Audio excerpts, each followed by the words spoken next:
Okay, class 6. Today we will do the LCM. क्या निकालेंगे हम? LCM निकालेंगे. Lowest common multiple. तो देखो LCM में हम क्या करते थे, जब हमें वैल्यूज दी होती थी तो हम इसके अलग फैक्टर्स निकालते थे, इसके अलग फैक्टर्स निकालते थे और इसके अलग निकालते थे और लास्ट में उन तीनों में से कॉमन फैक्टर्स को फाइंड आउट करके HCF फाइंड करते थे. पर अब हमें करना है इनको एक साथ. तो कैसे करेंगे? इस तरीके से आपको लाइन ड्रॉ करनी है. इसके बाद यहाँ पर आपको कितनी भी वैल्यूज दी हो, 2 दी हो, 3 दी हो, 4 दी हो, 5 दी हो, वो सब आपको इधर लिख लेनी है. ठीक है. अब इसमें देखिए 36, 60, 72 ये सारे नंबर्स इवन नंबर्स है. जब ये नंबर्स इवन है तो ये 2 से डिवाइड हो सकते हैं. तो सबसे पहले हम इन सारे नंबर्स को 2 से डिवाइड करेंगे. 36 को करिए, 18, 30, 36. ठीक है, ये आ गए हमारे पास. हमने 36 को 2 से डिवाइड किया 18, 60 को 2 से डिवाइड किया 30 और 72 को 2 से डिवाइड किया तो 36. हमारे पास अब क्या निकल कर आई है वैल्यूज? 18, 30 और 36. अब ये सारे नंबर्स जो है वो इवन है. ठीक है, एक बार और 2 से इसको डिवाइड करके देख लेते हैं.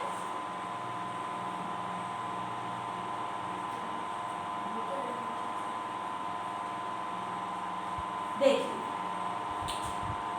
18 को 2 से डिवाइड किया 9, 30 को 2 से डिवाइड किया 15, 36 को 2 से डिवाइड किया 18. अब दोबारा इसे हम 2 से डिवाइड कर सकते हैं, पर आप बोलोगे कि ये दोनों तो ऑड नंबर्स हैं. बेशक ये दो नंबर्स ऑड है, पर ये वाला नंबर तो इवन है ना. देखो 18 ये तो 2 से डिवाइड हो सकता है, तो कर दो इसे 2 से डिवाइड.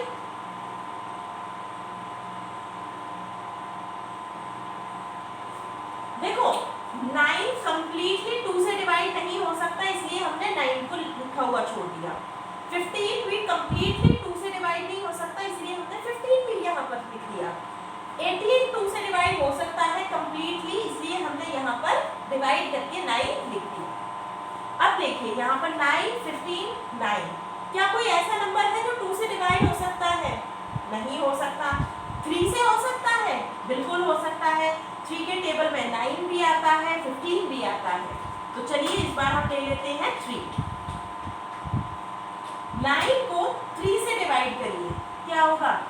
3. 15 को 3 से डिवाइड करिए, बिल्कुल जैसे ऊपर हम करते आए थे ना 2 से डिवाइड, ऐसे ही 3 से करना है. 9 को 3 से किया 3, 15 को 3 से करेंगे तो 5 और फिर 9 को 3 से करेंगे तो 3. ओके. अब देखिए यहाँ पर एक 5 दे रखा है, एक 3 दे रखा है, एक 5, 3 दे रखा है. तो सबसे पहले 3 से करते हैं क्या? इसको कर देते हैं 1, 5, 1. अब इसके आगे करने की जरूरत नहीं है. ये देखिए 5 5 से ही डिवाइड होगा, ये हमको पता है. अब हम निकालेंगे इसका एलसीएम. तो मैं इसको यहाँ पे कर देती हूँ, आप इसके नीचे भी कर सकते हैं.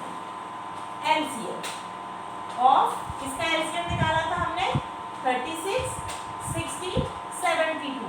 आपको स्टेटमेंट्स प्रॉपर लिखने हैं. अब देखिए अगर हमें एलसीएम निकालना है तो हमें वैल्यूज कौन सी मल्टीप्लाई करनी है?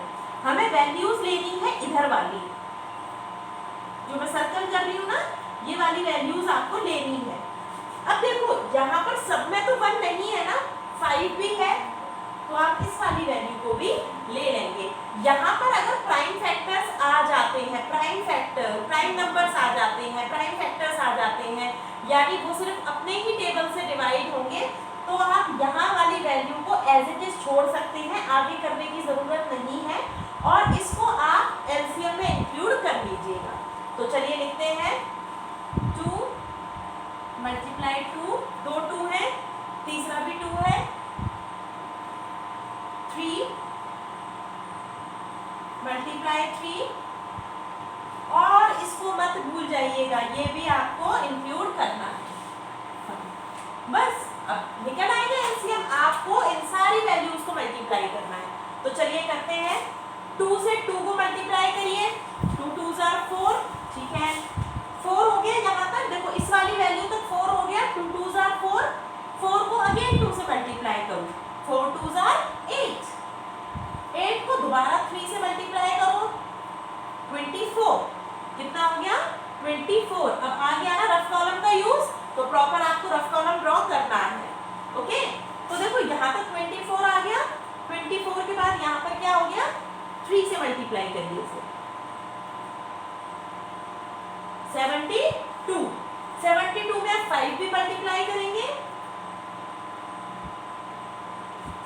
तो इसका एलसीएम कितना निकल कर आ गया 360, कितना एलसीएम निकल कर आ गया 360। इस तरीके से आपको सारे एलसीएम फाइंड आउट करने हैं।